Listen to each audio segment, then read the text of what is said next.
السلام علیکم ورحمۃ اللہ وبرکاتہ۔ ناظرین، اب آپ کے سامنے پیش خدمت ہے امراؤ جان ادا کی قسط نمبر 6۔ رسوا، آپ کے کہنے سے اچھی نہیں ہے، ہم نے ان آنکھوں سے دیکھا ہے اور ان کانوں سے سنا ہے، اچھے اچھے شریف مرد آدمی عورتوں میں گھس کے شوخیہ گالیاں سنتے ہیں، ماں بہنیں پنی جا رہی ہیں اور یہ خوش ہیں، بانجھیں کھلی جاتی ہیں۔ آج خدا نے یہ دن دکھایا، کاش خدا یہ دن نہ دکھاتا۔ اس کے علاوہ برات کی رات بھر اور صبح کی جو بےہودگیاں باعصمت بہو بیٹیوں میں ہوتی ہیں ان کا ذکر ہی کیا۔ خیر، ان باتوں کو رہنے دیجیے، اپنی بیتی کہیے۔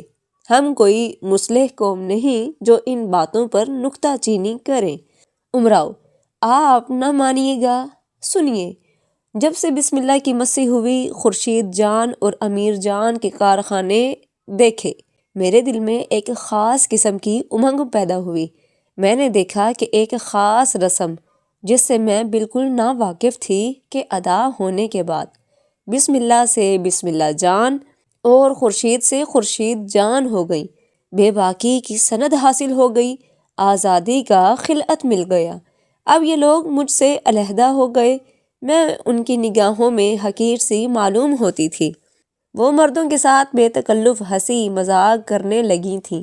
ان کے کمرے جدا جدا سج دیے گئے تھے، نواڑ کے پلنگ ڈوریوں سے کسے ہوئے تھے، فرش پر ستھری چاندنی کھچی ہوئی، بڑے بڑے نقشی پاندان، حسن دان، خاص دان، اگال دان اپنے کرینوں سے رکھے ہوئے، دیواروں پر جلی آئینے، عمدہ عمدہ تصویریں، چھت میں چھت گیریاں لگی ہوئی جس کے درمیان ایک مختصر سا جھاڑ، ادھر ادھر عمدہ ہانڈیاں، سر شام سے 2 کمل روشن ہو جاتے ہیں، 2 مہریاں، 2 خدمتگار ہاتھ باندھے کھڑے ہیں، خوبصورت نوجوان رئیس زادے ہر وقت دل بہلانے کو حاضر، چاندی کی گڑگڑی منہ سے لگی ہوئی ہے، سامنے پاندان کھلا ہوا ہے، ایک ایک کو پان لگا کے دیتی جاتی ہیں، چہلے ہوتی جاتی ہیں، اٹھتی ہیں تو لوگ بسم اللہ کہتے ہیں، چلتی ہیں تو لوگ آنکھیں بچھائے دیتے ہیں، یہ ہے کہ کسی کی پرواہ ہی نہیں کرتی، جو ہے انہی کے حکم کا تابع ہے، حکومت بھی وہ کہ زمین و آسمان ٹل جائے مگر ان کا کہنا نہ ٹلے۔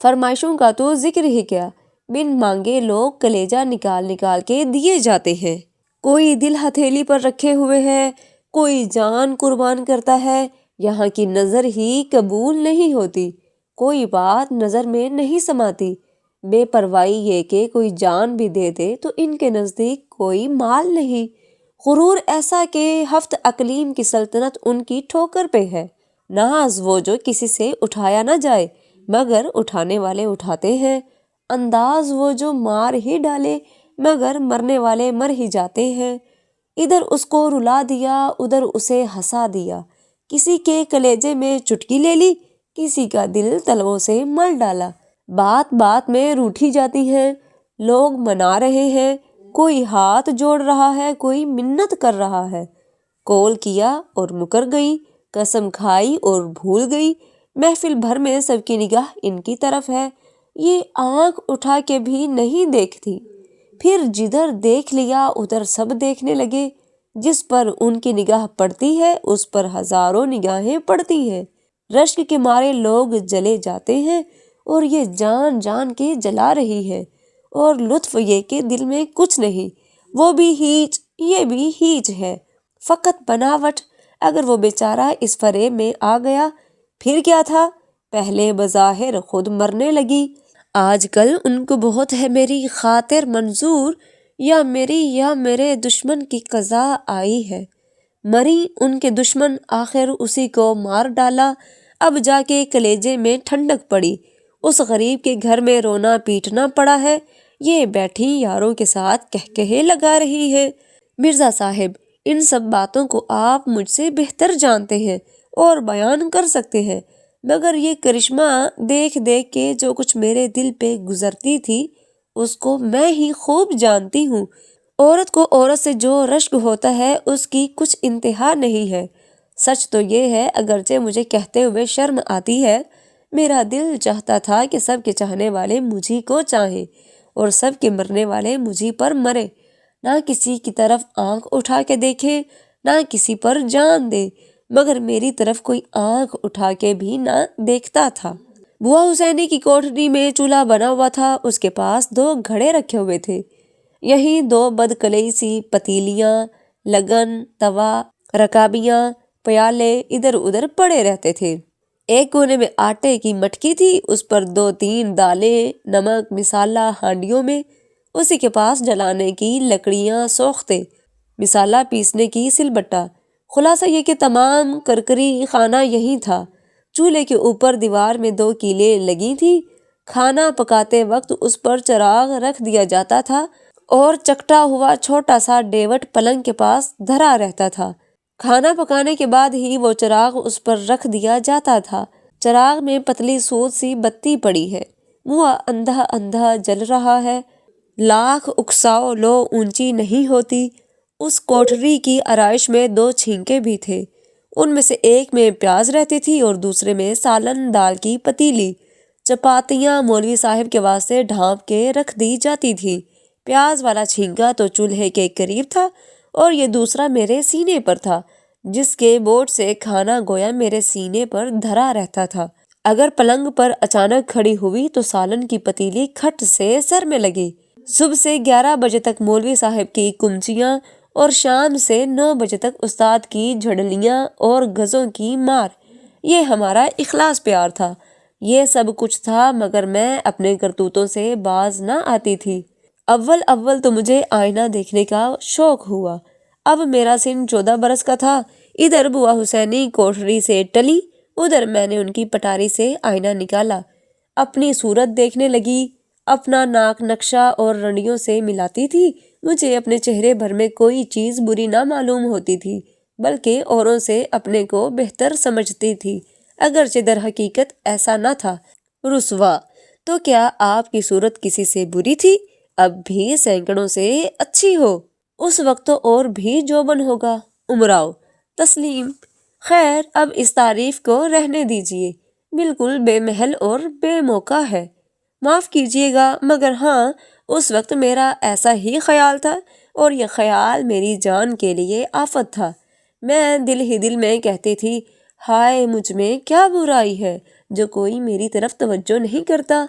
رسوا: یہ تو ممکن نہیں کہ کسی کو آپ کی طرف توجہ نہ ہو، نگاہیں ضرور پڑتی ہوں گی، مگر بات یہ تھی کہ آپ کی مسی نہیں ہوئی تھی، خانم سے لوگ ڈرتے تھے، اس لیے آپ سے کوئی بولتا نہ ہوگا۔ امراؤ: شاید یہی ہو، مگر مجھے اتنی تمیز کہاں تھی، میری تو وہ مثل تھی، بے دولتی اپنے تہے میں آپ کھولتی، اپنی ہمجولیوں کو دیکھ دیکھ کے پھکی جاتی ہوں، کھانا پینا حرام، راتوں کو نیند اڑ گئی۔ اسی زمانے میں پھر کنگھی کرتے وقت اور بھی صدمہ ہوتا تھا، اس لیے کہ کوئی چوٹی کا گوندنے والا نہ تھا۔ جب بسم اللہ کی چوٹی نواب چھبن صاحب اپنے ہاتھ سے گوندتے تھے، میرے سینے پر سانپ ٹوٹ جاتا تھا۔ یہاں کون تھا؟ وہی بوا حسینی، وہ بھی جب انہیں فرصت ہوئی، نہیں تو دن دن بھر بال کھلے ہیں، سر جھاڑ منہ پہاڑ پھر رہی ہوں۔ آخر میں نے اپنے ہاتھ سے چوٹی گوندنا سیکھا اور سب رنڈیاں تو دن بھر میں 3 جوڑے بدلتی تھی، یہاں وہی 8ویں دن پوشاک بھی بھاری نہ تھی، وہ لوگ کار چوبی جوڑے بدلتے تھے، یہاں وہی گلبدن کا پائجامہ، ململ کا دوپٹہ، بڑی بڑائی ہوئی لچکا کی تیلی دے دی گئی، اس پر بھی کپڑے بدل کے میرا جی چاہتا تھا کہ مردوں میں جا کے بیٹھوں۔ کبھی بسم اللہ کے کمرے میں چلی گئی، کبھی امیر جان کے پاس، مگر جہاں جاتی تھی کسی نہ کسی بہانہ سے اٹھا دی جاتی تھی۔ ان لوگوں کو میرا بیٹھنا ناگوار تھا، سب کو اپنی مزیداریوں کا خیال تھا، مجھے کون بیٹھنے دیتا تھا؟ اور نہ بیٹھنے دینے کا ایک اور بھی سبب تھا کہ ان دنوں میری طبیعت میں شرارت کسی قدر سما گئی تھی، جہاں بیٹھی کسی کو ٹھینگا دکھا دیا، کسی کو منہ چڑھا دیا، کسی کے چٹکی لے لی، ہر طرح مردوں سے لگاوٹ کرتی تھی، اس وجہ سے لوگ میرے بیٹھنے کے روادار نہ تھے۔ مرزا صاحب آپ سمجھ سکتے ہیں کہ گوہر مرزا ایسے وقت اور اس حالت میں مجھے کس قدر غنیمت معلوم ہو سکتا تھا، اس لیے کہ وہ مجھ سے پیار کی باتیں کرتا تھا، میں اس کو چھیڑتی تھی، وہ مجھے چھیڑتا تھا، میں اس کو اپنا چاہنے والا سمجھتی تھی اور وہ بھی ان دنوں مجھ کو چاہتا تھا۔ جب صبح مکتب میں آتا کہیں 2 نارنگیاں جیب میں پڑی ہیں مجھے چپکے سے دے دیں۔ کسی دن حلوہ سون کی ٹکیا لیتا آیا مجھ کو کھلا دی۔ ایک دن نہیں معلوم کہاں سے 1 روپیہ لایا تھا، وہ بھی مجھے حوالے کر دیا۔ ہزاروں روپیہ میں نے اپنی زندگی میں اپنے ہاتھ سے اٹھائے ہوں گے مگر اس 1 روپیہ پانے کی خوشی کبھی نہ بھولوں گی۔ اس کے پہلے مجھے پیسے تو بہت ملے تھے مگر روپیہ کبھی نہ ملا تھا۔ وہ روپیہ میں نے بہت دن تک جگو رکھا اس لیے کہ اس کے صرف کی کوئی ضرورت مجھے نہ تھی، اور اگر تھی بھی تو یہ خیال تھا کہ اگر یہ صرف کرتی ہوں تو لوگ پوچھیں گے کہاں سے ملا تو کیا بتاؤں گی۔ رازداری کی سمجھ مجھے بھی آ گئی تھی اور یہ سمجھ بغیر سن تمیز کو پہنچے نہیں آتی۔ بے شک میں سن تمیز کو پہنچ چکی تھی۔ ایک شاطر چور دل میرا چرا کر لے گیا، پاسباں کم بخت سب سوتے کے سوتے رہ گئے۔ برسات کے دن ہے، آسمان پر گھٹا چھائی ہوئی ہے، پانی تل دھار اوپر دھار برس رہا ہے، بجلی چمک رہی ہے، بادل گرج رہا ہے۔ میں بوا حسینی کی کوٹھری میں اکیلی پڑی ہوں۔ بوا حسینی خانم کے ساتھ حیدری کے گھر گئی ہوئی ہے۔ چراغ گل ہو گیا ہے اور اندھیری وہ کے ہاتھ کو ہاتھ نہیں سوجھتا، اور کمروں میں جشن ہو رہے ہیں، کہیں سے گانے کی آواز آ رہی ہے، کہیں کہے اڑ رہے ہیں۔ ایک میں ہوں کہ اس اندھیری کوٹھری میں اپنی تنہائی پر رو رہی ہوں، کوئی آس پاس نہیں ہے۔ دل پر جو گزر رہی ہے دل ہی جانتا ہے۔ جب بجلی چمکتی ہے مارے ڈر کے دلائی سے منہ ڈھانپ لیتی ہوں، جب گرج کی آواز آتی ہے کانوں میں انگلیاں دے لیتی ہوں۔ اسی عالم میں آنکھ لگ گئی، اتنے میں یہ معلوم ہوا کہ جیسے کسی نے زور سے میرا ہاتھ پکڑ لیا، میری گھگی بند گئی، منہ سے آواز تک نہ نکلی اور آخرکار میں بے ہوش ہو گئی۔ صبح کو چور کی ڈھونڈیا ہوئی وہ کہاں ملتا ہے۔ خانم منہ تھوتھائے بیٹھی ہے، بوا حسینی بڑبڑاتی پھرتی ہے، میں ٹھگ ماری سی چپکی پڑی ہوں۔ سب پوچھ پوچھ کے تھک گئے مگر مجھے کچھ معلوم ہو تو بتاؤں۔ رسوا یہ نہیں کہتی کہ اگر معلوم بھی ہو تو کیوں بتاؤں۔ امراؤ خیر اب حاشیے نہ چڑھائیے، سنتے جائیے۔ خانم کی اس دن کی مایوسی اور بوا حسینی کا اداس چہرہ جب مجھے یاد آتا ہے تو بے اختیار ہنسی آتی ہے۔ رسوا کیوں نہ ہنسی آئے، ان کی تو ساری امیدیں خاک میں مل گئی اور آپ کا مذاق ہو گیا۔ امراؤ امیدیں خاک میں مل گئی، خانم کو آپ نہیں جانتے، ایک ہی لکھا 20واں تھیں۔ اس معاملہ کو اس طرح دبایا جیسے کچھ ہوا ہی نہ تھا اور التیام کی وہ تدبیریں کی کہ شاید و باید۔ اب کسی آنکھ کے اندھے اور گانٹھ کے پورے کی تلاش ہوئی، آخر ایک ہدہد پھنس گیا۔ ان دنوں ملک آئین سے ایک صدر الصدور کے صاحبزادے طالب علمی کے لیے لکھنؤ میں تشریف لائے ہوئے تھے۔ گھر سے خوشحال والد مرحوم ان کے رشوت نذرانہ کے روپے سے ایک بڑا علاقہ ان کے صرف کے لیے چھوڑ گئے تھے۔ چند روز یہاں آ کر اچھے رہے، پھر جو لکھنؤ کی ہوا لگی، علم تماش بینی میں طاق اور فن بے غیرتی میں مشاق ہو گئے۔ اس میں شریف راشد علی تھا۔ راشد تخلص کرتے تھے، لکھنؤ کے کسی استاد نے مرشد بنا دیا۔ اس تخلص پر آپ کو بہت ہی فخر تھا۔ وطن سے جو ملازم ہمراہ آئے تھے وہ سب رکھن میاں کہتے تھے۔ لکھنؤ والوں نے ان کو راجہ کا لقب دیا مگر اس نام اور القاب میں کسی قدر دیہاتیت تھی۔ آپ لکھنؤ کی وضاقتہ پر مرتے تھے اس لیے تھوڑے ہی دنوں میں نواب صاحب بن گئے۔ جب گھر سے آئے تھے تو خاصی داڑھی منہ پر تھی۔ لکھنؤ کی ہوا لگتے ہی پہلے کترواں ہوئی، پھر خشخاش اور تھوڑے دنوں کے بعد تو بالکل صفایا ہو گیا۔ داڑھی مڑنے سے چھوٹا سا چہرہ کیسا بدنما نکل آیا تھا مگر آپ اسے خوبصورتی سمجھتے تھے۔ سیاہ رنگ، چیچک کے داغ، بھدی سی ناک، چھوٹی چھوٹی آنکھیں، گال پچنے ہوئے، تنگ پیشانی، کوتاہ گردن، ٹھگنا سا قد، غرض کے بہمہ صفت موصوف تھے مگر آپ اپنے کو یوسف ثانی سمجھتے تھے۔ پہروں آئینہ سامنے رہتا تھا، مونچھیں اس قدر مڑوڑی گئیں کہ آخر چوہیا کی دم ہو گئی، بال بڑھائے گئے، گھنگر بنایا گیا، نکے دار ٹوپی سر پر رکھی گئی، اونچے چولی کا انگرکھا ڈانٹا، بڑے پائچوں کا پائجامہ پہنا گیا۔ یہ سب ٹھاٹھ رنڈیوں کی دربار داری کے لیے کیا گیا تھا۔ اول تو خود ہی طبیعت بہت رسا تھی، دوسرے لائق احباب کی وساست سے چند ہی روز کے بعد اونچے اونچے کمروں پر رسائی ہو گئی۔ رسائی کیسی؟ بے تکلفی بڑھ گئی۔ چھٹن جان سے مادر پدر ہوتا ہے، بگن ٹیپے لگاتی ہے، حسنہ نے جوتا کھینچ مارا، آپ ہے کہ ٹھی ٹھی ہنس رہے ہیں۔ یہ سب کچھ تھا، مگر نائکاؤں کا بڑا ادب کرتے تھے۔ جس رنڈی سے ایک شب کے لیے بھی واسطہ ہو گیا، اس کی نائکا کو مجمع عام میں اماں جان کہنا اور جھک کے تسلیم کرنا عین سعادت مندی تھی۔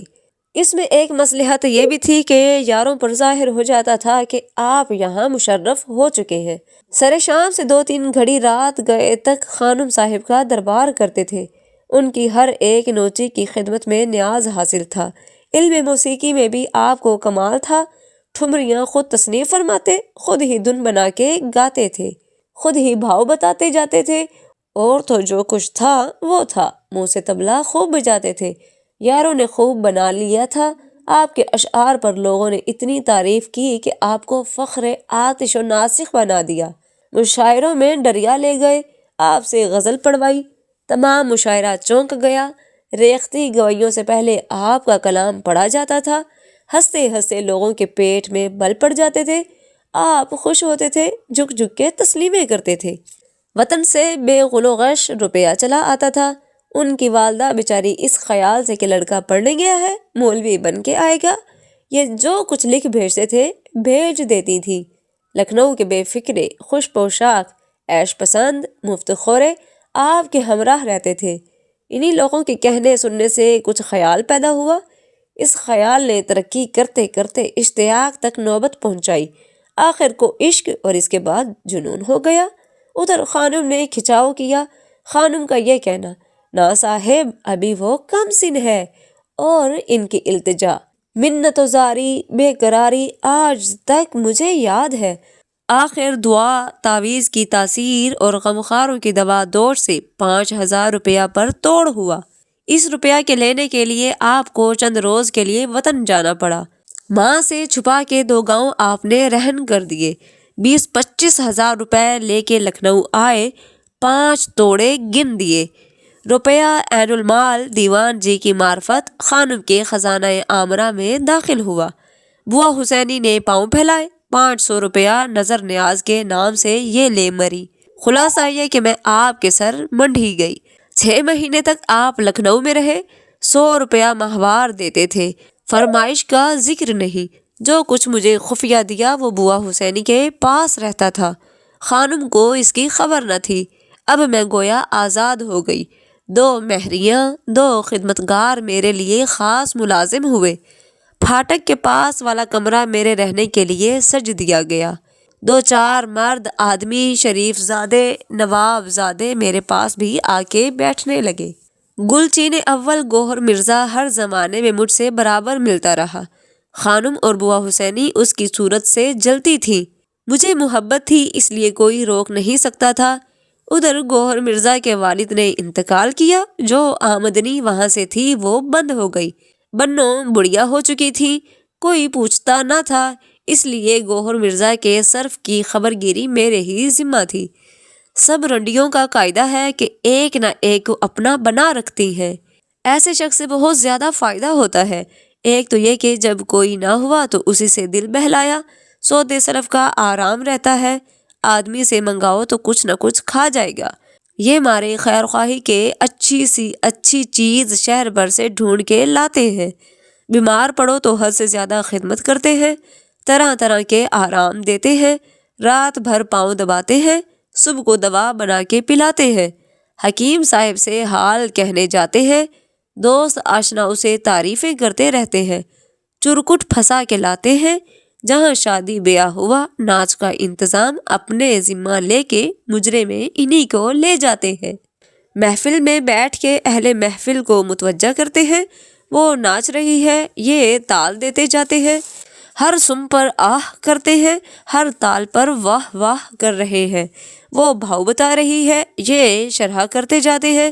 انہی کی وجہ سے اچھے اچھا کھانے کو ملتا ہے، خاطر مدارت اور رنڈیوں سے زیادہ ہوتی ہے، انعام و اکرام سوا ملتا ہے۔ اگر کسی امیر رئیس سے ملاقات ہو گئی، انہی کی بدولت اس کو لطف رقابت حاصل ہوتا ہے۔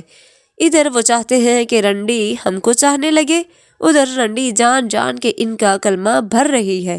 کبھی یہ فکرہ ہے صاحب میں ان کی پابند ہوں، نہیں معلوم آپ سے کیوں کر ملتی ہوں، اب ان کے آنے کا وقت ہے، مجھے جانے دیجیے، وہ تو ہمیشہ کے ہیں، آپ اس طرح کیا نبھائیے گا؟ تماش بین ان سے دبتے رہتے ہیں، اگر کسی سے کچھ تکرار ہوئی یہ حمایت کو مستعد، شہر کے بانکے ترچھوں سے ملاقات، بات کی بات میں 50-60 آدمی جمع ہو سکتے ہیں۔